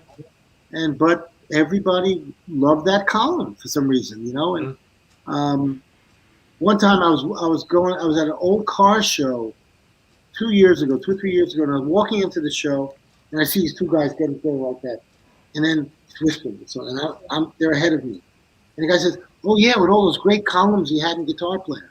I'm like, "Oh, they're talking about me." The guy just recognized me, and the other guy knows about the Guitar Player columns, and I just happen to be walking by, and I hear that, so it's pretty cool, and that's got to be a good feeling. It's a great feeling when you've made a difference, that some people out there really know you and will remember you, hopefully, and that you had an influence on people. The influence is the key thing, because they're carrying your ideas and your sound and your playing with them. They're passing it on as well. And, we can say that about so many artists we've known going all the way back, that we can still hear them in other people's playing. I think there's an important takeaway right there, Dave, that Arlen, what kind of advice would you give to a player, whether they're a beginner player, intermediate player, and advanced player, and they said, I'm so inspired by what you do and how you do it, and you're still recording music today. Sure. I mean, the Telemasters is awesome. Dave and I have had these conversations about what my favorite guitar tones are on that record, and I'd like to know. The Pearson track for me is like, forget it. The fact that he plays that on a Squire, it just proves that it's not the Arrow. That's right. It's the Indian. Right. I mean, good Lord, so that guitar tone. He's just one take, Jack. That's all it takes is one take. The vocal and the guitar together. That's all live. You know.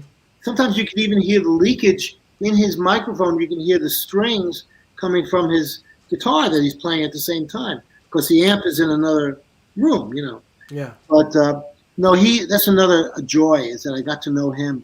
And we got to be real friends, you know. And some of these guys I met through Hot Licks first, you know, like Leroy Parnell is on my Slide Summit. Leroy did a video with me, and we jammed together like crazy on his videos and stuff on Hot Licks. That's the early 90s, you know. Talking about that like it's already a million years ago. The early 90s, you know. It's very funny. That's very cool. Lonnie Johnson, he's like, we did this back in the 20s, you know. But what advice would you give to those players, Arlen, that said, "Hey, I want to get in touch with that voice, with that guitar voice that's inside of me." And if you were going to point them towards some gear, what gear would? I know you said you were a big fan of Blackface amps. I love to. Oh yeah. Oh yeah. Where would you begin directing a player like that to get in touch with that soul? Well, the first thing I would say is, because I'm not a pedal guy, I don't use any pedals. I would tell them, don't start driving and go right into a Ferrari. You know, start driving in a vintage Buick. Pick up your guitar, plug it into the amp, just be straight, no effects. You know, maybe a little reverb. Explore the sounds that you get from your fingers. I've had students come to me and plug in and taking 20 minutes to plug in everything before they play one note. I said, what's the point? And then I hear this like overly processed, crazy noise coming at me. I'm like, just play, man. Just play. Forget about the effects. Let me hear what you can do with your hands and with your fingers. And then you're going to see it's your fingers that are connected to your soul. That's to your soul. Don't try to gloss it over. Don't try to enhance it with anything. Just really, I mean, like Jimmy Vivino said to me, he said, well, who am I to judge anyone on how they get their tone? Which is true, you know. But you're already at that point, you're talking about established musicians.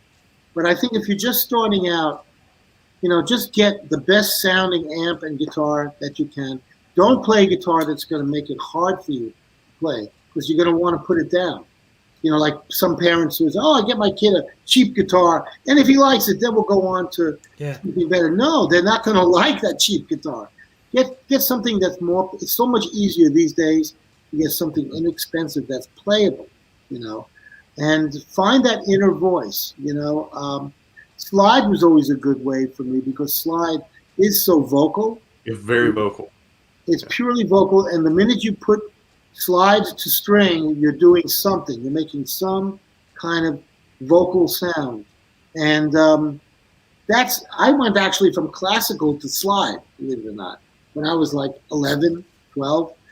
And so that kind of stuff is very important to keep in mind. But, you know, you never know the path that you're going to follow.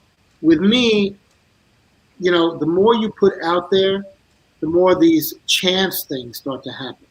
You know, like when I get that phone call one morning at 8 o'clock from Art Garfunkel. Hi, Arlen, this is Art Garfunkel. I said, you got to be kidding me. No, you don't call anybody at 8 o'clock in the morning, number one. And number two, and he just laughing. But it was all because, you know, 5 years before that, I taught at Eddie Simon's Guitar Study Center in Manhattan. Eddie Simon was Paul Simon's brother. Paul Simon's brother, yeah. And Art says, Eddie Simon said to me, if I need a guitarist, you're the one to call. Which is amazing because he never heard me play any Simon and Garfunkel stuff, but I knew that stuff cold. You know, I learned it when I was 11. You know, the Simon and Garfunkel's first album, second album, and Angie and that instrumental, all that stuff. So Garfunkel, you know, loved that. He loved my candor about how I felt about the Simon and Garfunkel music coming at it more from a fan perspective as opposed to like a studio guy or something. I was still too young. I was 22. So, and then that's one thing leading to the next. When I would jump up on stage in Woodstock with guys that are 30 and 40 years old, and I'm 17, 18, right away the phone started ringing. I did a session there. I did a performance with John Simon, who produced the band. He produced Big Pink and the next album as well. Next thing you know, he's calling me. He wants me for sessions. Oh, I need you to fill in for Cornell Dupree on this one thing. I need you to do this, to do that. And like, wow, I'm not going to miss that session, And all that stuff started with one good thing leading to the next, So always have a belief in that. Like, get out there and be heard. And I heard one guy recently interviewed on one of these kinds of things, not yours, but another one. And he said, never do a gig that you hate. Never do a gig you don't like because you're going to regret it the rest of your life. I'm like, no, that's not so. I found myself in gigs that I didn't like, but I had to make the most of it. I'm going to learn. If this jerk wants to just play Neil Young songs or whatever, fine, but I'm going to make lemonade out of it. I'm going to still express myself and be myself through that channel. And then people are going to say, like, wait a minute, what's this guy doing? This guy's doing something new and creative, and I want to take a lesson with him, or I want to book him on a session. Whatever, it always, never just stand up there with remorse, regretting a gig. A gig is something that's presented to you so you can shine, no matter what. And, great advice. That's so important. That's when I look back as I'm saying that, my mind is going through all these files of things that have happened to me over the years that, they make for great stories, number one, if you can remember them. And they also make for learning experiences, where there was always something going on musical that you were going to keep inside of you, So what if you hated it? I mean, there were nights I probably hated the Simon and Garfunkel tour, But you're up there, you're in front of 70,000 people. Forget the fact that you hate it, It's great. You have that rare opportunity. And so, like, even if I was doing like a bar band cover gig, like I was talking about, up in the Catskills somewhere, there's something I learned that night playing, and I connected with people, and that's the important thing, that you carry with you your whole life. Getting back to the Simon and Garfunkel thing, did you do that Central Park gig? Were you on that in '82? No, I was in the VIP box. That was the year before you got on it, right? Next to Caroline Kennedy, actually. Wow. Yeah, that was a year before I did the '83 tour. Okay. And I was teaching Paul in '81, '82. So, but '81 was the first Central Park gig. Yeah, I remember. I watched that show a lot of times, and what an amazing show! What an amazing duo those guys are. The Everly Brothers. Growing up, learning how to play guitar. Well, the Everly Brothers. The Everly Brothers. Yeah. Wake Up Little Susie was one of the first records I ever heard in my life, and and that was one of the reasons that I picked up guitar. The main reason is because my grandmother, at the time, I was throwing a baseball up in the air just in the yard. She comes out, David, you want to learn how to play guitar? I'm like, okay, just like that, just nothing. Oh, okay. And she had a tenant in what used to be the house that was erected where I am here. I still live on the property that I grew up in. Okay. Yeah, there's two houses on it, and I live. The original house, which was a 3-family apartment building, burnt down in 2007. But in the third floor, there was a tenant that played guitar and gave lessons, and he also had a '52 Telecaster like that one here is. And she went to him and she said, "Buy my grandson a cheap guitar, give him lessons, and I'll take $100 off your rent." I'll take $100 off your rent every month. Wow. And he bought me a late 50s Les Paul Jr. single cut Oh, sunburst. Right. But I was 5, so I didn't know what I had. That I wish I had that guitar now. How long ago was this? What year? 1975. Okay. That was the year I bought my telly. I was on the road with John Prine. But Wow. I remember, even a few years ago, when I was still living up here, I was living in a little cottage on somebody's property. Same thing, in trade for lessons that I was giving their kids.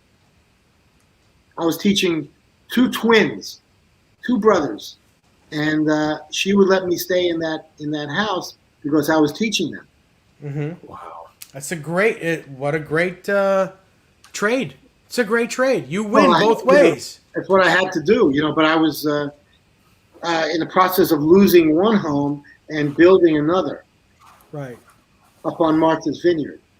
So I would teach these kids, and I would teach a lot more. I would have like about 5 or 6 students in a row on Saturday mornings, and then I would get in the car and drive to the vineyard to see my girlfriend at that time. And so it was like, it always comes down to like, when for survival, I can always teach. I can always give a few lessons. And that, I think, was the lesson that led to the hot licks thing, because I always knew that I'd be able to keep giving in that way, and that people would be willing to buy that, to improve themselves. My mom would always say, because I'd be with some girl and they'd be complaining about money, and then my mom would always say, "Don't forget his lessons. Mm-hmm. He's always giving lessons," because I was making a good income that way, Yeah. So, but there was that, and also the touring. But you can never count on when that phone is going to ring. You got to be master of your own, occurrences that are going to follow you in your life. And I know that when I just loved that whole thing of every good thing leading to another. That I always truly believed in. I always held fast to that. And it's true. It's so true, Mm-hmm. And I'm glad that I've inspired other people, I mean, gee, that's the ultimate compliment, really. When you say that person took that to heart, and that they're going to use that advice, or they're going to use that musical idea, Mm-hmm. When I do clinics and I talk to people and I teach and whatever, they're always more interested in the real life experiences as opposed to just what notes do I play. It's not about the pentatonic or the Mixolydian scale or whatever. It's about what did you go through? How did you get to that point? How did you mm-hmm. learn that? Because these are the things that are more mystical and more, real life, just, what occurs in life. And we all know that can be anything, but you got to be in it to win it. You got to be in it to lose it, but you got to be in it. You got to be really. You got to be in it. That's right. That's what's so hard about these days, because, I've had to have 2 years now of touring canceled, and some of those things took months to book just to make them happen, Mm-hmm. So you got a 4-month lead time before you do anything, and then that gets canceled. I had a European tour that got canceled, and eventually it'll happen again, hopefully, but, instead I sit around at night, I pick up an acoustic, I'm going to teach myself a new fingerstyle piece. I'll make sure I discover some great new guitar players, like this wonderful guy called Clive Carroll. Unbelievable acoustic guitar player. I would have to put him at the very top now, And he's been playing with Tommy Emmanuel. They've been doing some things together. Oh, he's one of these very schooled guys, but at the same time, he could just wail if he had to, He went right from the conservatory to just playing the real thing. Mm-hmm. And he's the most amazing fingerstyle guitar player. So I watch him play and I'm like, there's something I want to pick up. I want to pick up what he's doing. because I love fingerstyle. My big thing now is all about using the fingers. I only use a pick really if I want to get loud enough, and I know that I'm going to break my nails, But for me, it's all about fingers, all about the fingers. When Jeff Beck was going to do a video for me, he was going to call it "It's All in the Fingers." That was going to be the name of his video. My God, Jeff Beck doing a video for you. How about that? Great guy. He's a big fan of mine. He was able to tell me more about the songs on my album than I was about his when I met him at the NAMM show. He's I'm not surprised to hear that. Yeah. A change is going to come. A change is like he's going on all about a man loves a woman. When a man loves, like he was going on and on about my tracks. I'm like, wow. Isn't that amazing? It's amazing. It's got to be. You got to be on cloud 9 up there. But those British guys, they're like that. They still know that the Americans are sort of like the real, the basic thing that occurred, the real foundation, and that everything they're doing is like a tribute to American style. American. Well, everything to them is Elvis and Buddy Holly. Yeah, Buddy Holly, and Scotty Moore and Gene Vincent and the Blue Caps. Gene Vincent, Lord have mercy. With Cliff Gallup. Great guitar, but all that foundational stuff, that was when the Americans were starting to not pay so much attention.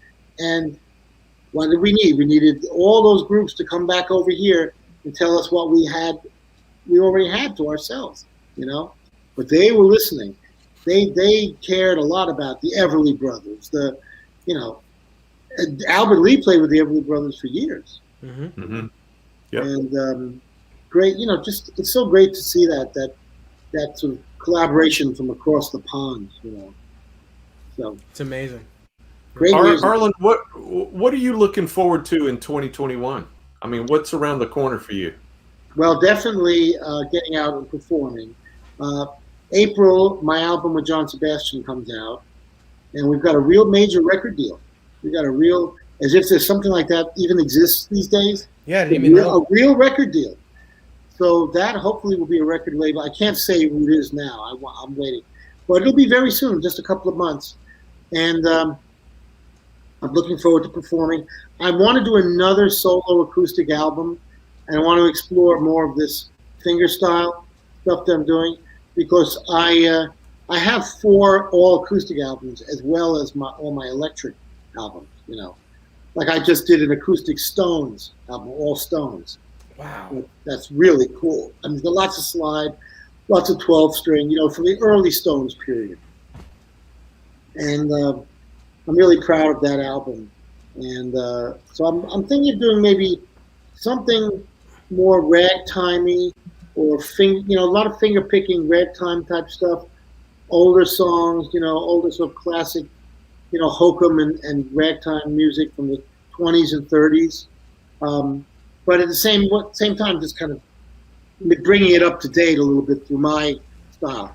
Again, I don't like just copying everything note for note. It's got to be my approach to it, So, but I love people like that, like Blind Blake and all the early blues guys, and just probably another acoustic album like that. I might bring in some other players as well, like to have some upright bass and maybe a second guitar, but to keep it pared down. And then I usually go into a full-fledged group album, band electric album again.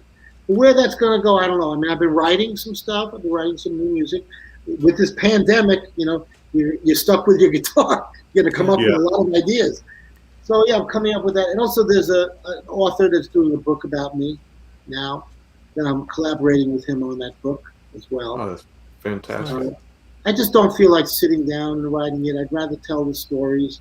I'm much better at that, By the time I'm typing and the story is already gone, it's like, it can't go fast enough, I can't go fast enough. But I need somebody to do that. I have him doing that with me now. But he heard me on an interview like this saying, I need somebody to author a book with me about me. And so he called me. Next thing I know, I hear from this guy. So he's gonna do that with me. I'm telling him my stories and my different things. He's starting all the way at the beginning in the Bronx and all that. But with a guitar player, it's always great to like you can go chronologically through the years what you've done, who influenced you, who you met, who similar to like what we're talking about now. Yep. So those kind of things come in and great experiences that really ring true. And of course, my memory is quite powerful. I just remember all this stuff, and so I'm good at that, at being able to recount all these wonderful stories in great detail.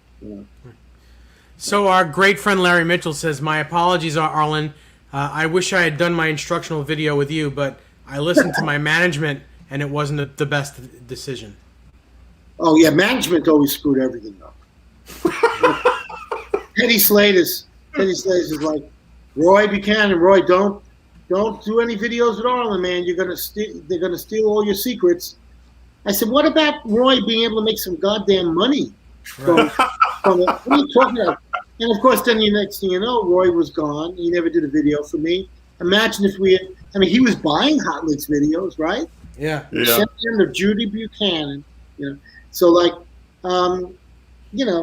but I don't. Larry Mitchell. I don't know when he did his. I may not have even had Hot Licks. It was 90. I think it was 1990 or 1991, somewhere around there. Okay, I still had Hot Licks then. Yeah. Hey, Larry. Good to see you, Larry. It's nice of you to join us, Larry. Thank you so much. Last video I did for Hot Licks was with George Benson. That was it. That was the last one. That was the final one. And I met him at the Long Island Guitar Show when they had it out at that Disco Inferno place out in wherever the hell it was. A big black. It was the only good shows were the ones who were at the Five Towns College. Sure, I went there too. I played for all those. I was at all those. But after that, they had in that other awful building 1 year. But anyway, George Benson was there, and he was like gathering up all the videos. And 2 weeks later, we were doing his video at his house. Wow. But great player, great person. That to me is the biggest joy, is getting to meet these guys and play with them, and that the professional give and take of two people who've been in the business a long time together and who have all those experiences. There's a lot of stuff that almost goes unspoken. You just have to be in the presence of each other, and you already know what's there. Sure, and it's easy. It's easy, and it's fantastic. Like when I was at George Benson's house, we're setting up the video, all the cameramen, everything. It's taking a lot of time.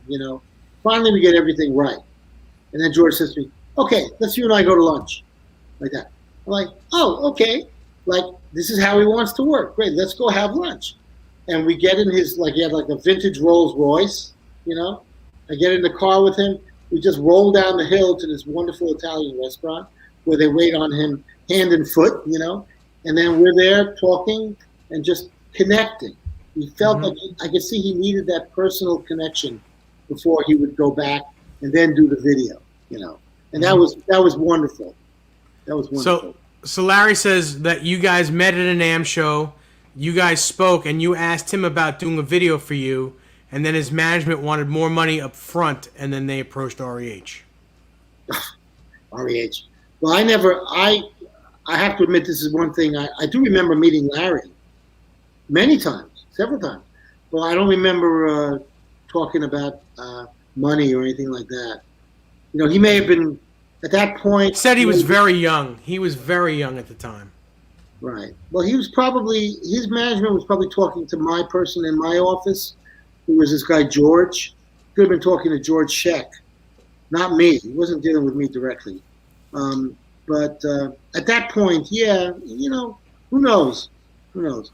But that's around the same time, a couple of years before that was when Danny Gatton said that he left a message that he wanted to do video with me.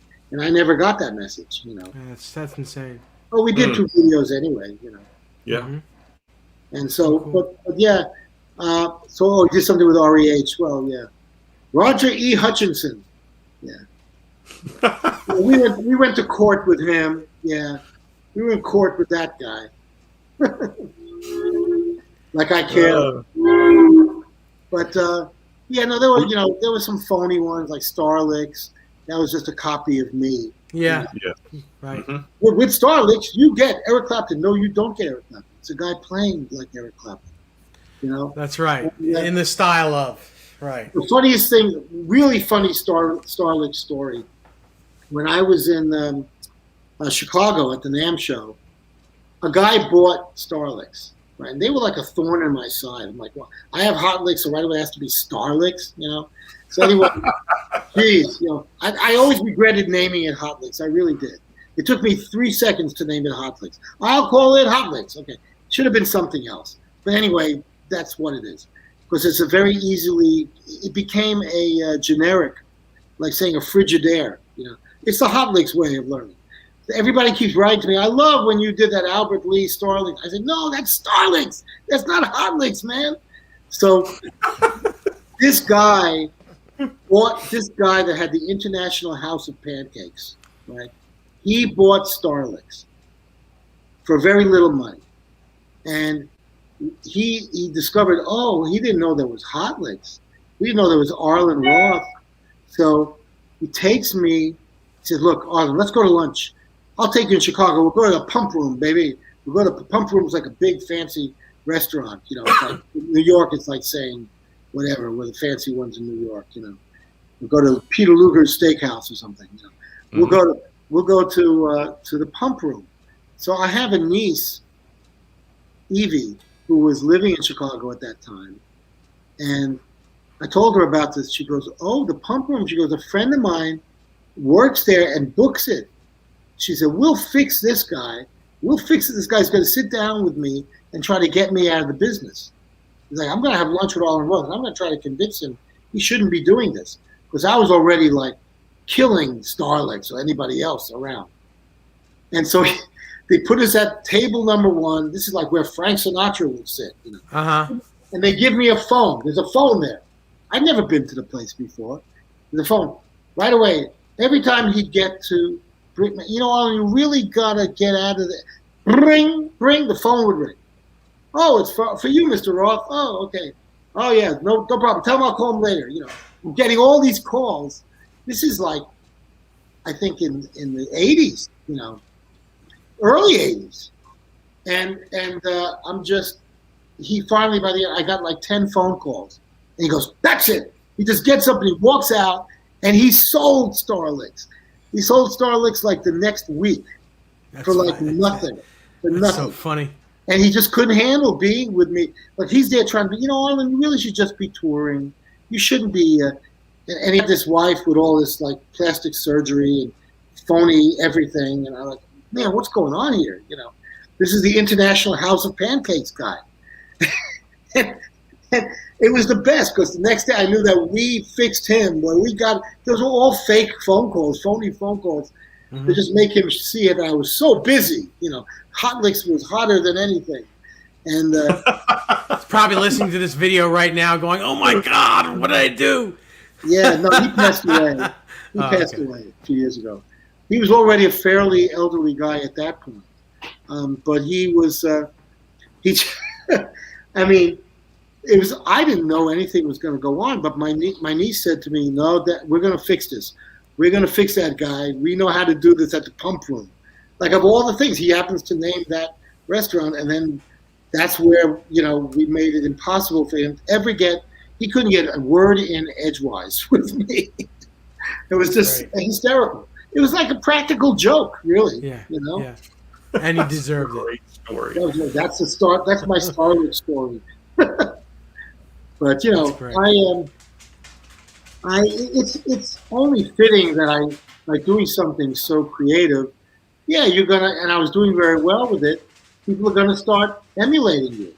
But the difference with my company was I was a player just like everybody else. Yeah. You know? It was a guitar player for other players. It wasn't just some business guy who said, "Oh, I'm gonna make lessons on tape," you know. I was with those people working in the trenches, on albums, on tours. Oh, we just toured together. By the way, would you like to do a video with me? Of course. You know, so it was like we really had a mutual respect and a trust for each other. You know? And that's the key. That's why I had I probably had about 20 new videos a year You know, we did 180 videos. I'm sorry, 220 videos, 180 artists. So a lot of people did 2 for me, 3 for me, like that. You know, so it was a great. I mean, you look back on those days. I look back, and it's like you could write an entire book just about those experiences, just about what it was to do those videos, because each one was so individual, and the people were so unique. You know, Tremendous. Yeah, it was great. It was great. You know, at least the catalog basically still exists. There's a few more that they need to put out. You know, Greg Martin of the Kentucky Headhunters. Love him. Oh, what a great guy. And he's on my Slide Summit as well. But we've always been friends. He had me play with him back in the 70s at the Lone Star Roadhouse. You know, I played with them, with the Kentucky Headhunters. And just all those different people, you know, and having the ability to connect with them personally as well as musically, you know. Yeah. Well, it's very rare, Arlen, that Dave and I get to meet someone that has had an impact on not only popular music and records that we enjoy. Music. Not so popular. But also, you know, just from an education standpoint, that you really had a vision from being a player, to contributing to the inspiration of other players. I mean, it's really a rare thing to do what you have done, and what he continues to do. And I just want to say thank you. I mean, I listened to your music, and you had such a profound impact on me being able to access knowledge, which is rare. That's the key. That's the key. It's like I always used to say, it's not so much what you remember that you learned, but it's to remember who you learned it from. Like, believe it or not, I'm actually reconnected with my kindergarten teacher right now. Kindergarten teacher I had when I was 5 years old. She's now in her 90s. She's this wonderful person. I contacted her because the year after she was my teacher, she got a television show on PBS or NET at that time called Fun at One. Fun at One. And she would teach. So I'd go home and have my lunch, and I'd watch my teacher, my beloved teacher, Mary Ellen Sulak. I'd watch her at 1 o'clock. And I felt like this continuum because I loved her in kindergarten. She was just a charismatic, beautiful, wonderful woman. And we're communicating every day now. I send her music. I send her videos. I'll send her this interview, you know. And she watches all the stuff. She goes, I'm on the computer, but maybe a little too much. And she's just absolutely wonderful. And she inspired me because that year after I saw her, all of a sudden she's on television teaching. So maybe that planted the seeds of how Hot Licks continued years later. Who knows? But she was a pioneer. She was a pioneer in doing that. She was the first one to have an educational show on educational TV. And she played music, she played guitar, she played piano, you know. She was just absolutely wonderful. Well, that inspiration certainly it certainly had an impact on you because you've inspired so many people and thousands and thousands of players, and we owe you a debt of gratitude. And Dave and I are so thankful that you agreed to join us tonight for this conversation. And my pleasure. My pleasure. You know, we can't thank you enough. Hey, thanks for having me. I really appreciate you connecting with me in this way. And it's the only way that people out there can really get to know an artist with this direct connection. You know? Yes. And, you know, if for any one thing about this coronavirus thing, it has brought musicians together. It's brought celebrities to be able to do shows like this. It's gotten us a lot closer. It's been able to get people in touch with people that you normally wouldn't be able to because they're on the road. Right. Yeah. Just the reason that they're on the road, not even because they don't want to talk to you or or they're untouchable. They're just busy. Yes, And just availability. Because it's all about availability. And some people just can't be bothered with stuff like this. Whereas I say, look, the more the merrier. It's like, let me get my word out there to people.